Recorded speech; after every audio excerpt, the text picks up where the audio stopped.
Eu gostaria de colocar algumas coisas aqui já dentro do setor de formas, já assim, para colocar algumas coisas que eu acredito que a gente vai vivenciar, né, que a gente está olhando, eu tenho que ficar de olho bem aberto, né? Então, eu acho que todo profissional aí do setor tem que estar ligado, sintonizado com o que está acontecendo, e aí depois eu vou colocar algumas coisas que eu acredito que podem aparecer, podem ser mais fáceis ou mais difíceis, e talvez quanto tempo isso venha a permear de forma efetiva aí, né, a escalar dentro do nosso setor.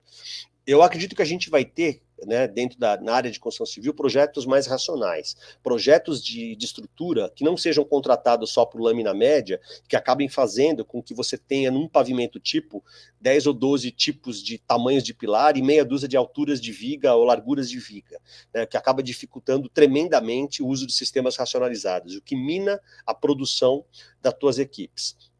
Então, eu acho que cada vez mais as contas podem ser um pouquinho mais bem feitas. Eu vou fazer um exercício aqui embaixo com vocês. Isso acaba possibilitando, né, e eu acho que vai haver uma provocação de uso de equipamentos mais racionalizados, né, ou seja, com menos peças, mais fáceis de montar, né, mais repetitivos e mais leves. Né, e quando eu falo mais leves, a gente significa, por exemplo, dar valor a equipamentos, por exemplo, de alumínio, né, em detrimento do aço, já que essa questão de produtividade, já que vai ter cada vez menos gente para trabalhar e eu vou ter que fazer obra com menos gente, é muito importante que eu tenha a possibilidade de trabalhar com equipamentos que me demandem menos mão de obra humana, né? Eu acho que também uma tendência aí que pouco a pouco está permeando, o Brasil ainda é pouco, né? Então, quando a gente vai e visita aí canteiros de países desenvolvidos, isso está muito mais fácil, isso está muito mais já disseminado, que é o uso de equipamentos de transporte, tanto verticais como horizontais, conjugados, né, nas obras, para facilitar o transporte de não só de materiais, mas como de equipamentos, aumentando tremendamente a produtividade. A gente pode falar aí de plataforma cremaleira, a gente pode falar de gruas ou mini-gruas, de pequenos guindastes, etc., mas equipamentos que efetivamente, pode ser equipamento, pode ser um elevadorzinho para a gente fazer uma montagem de andaime, né, e conseguir fazer o içamento, a elevação de equipamentos, aí a gente conseguir montagens mais rápidas e perder menos tempo no transporte. Acho que um ponto importante, super relevante para a gente olhar, é ter um foco definido aí em ESG.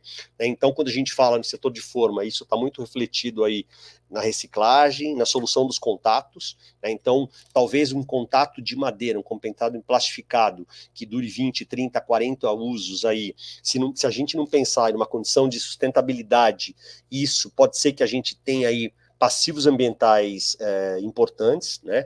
Então, soluções em PVC, em plástico, em resina, em chapas metálicas, talvez possam ganhar mais tração, né? De tal forma que a gente tenha maior geração de entulho e redução de perdas ao longo do processo.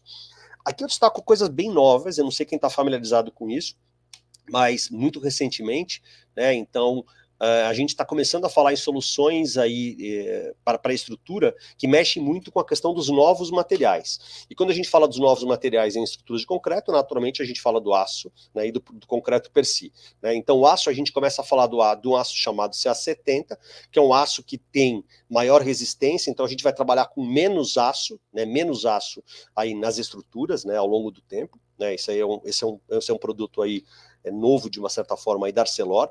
A gente tem também o X-Carb, né, o X-Carb, melhor dizendo, né, o X-Carb é um aço que tem uma menor pegada de carbono, né, e isso acaba também contribuindo bastante aí com o que eu coloquei um pouquinho aqui em cima, na questão aí do foco em ESG. Né.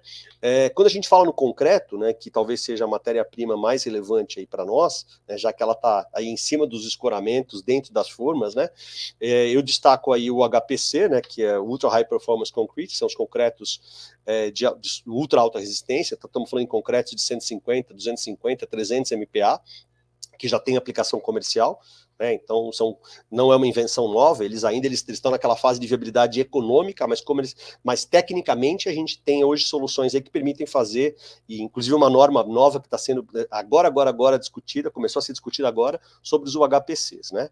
Então eu tive chance de trabalhar um pouquinho com isso quando eu passei pela indústria do cimento e do concreto aí há cerca de 10 anos.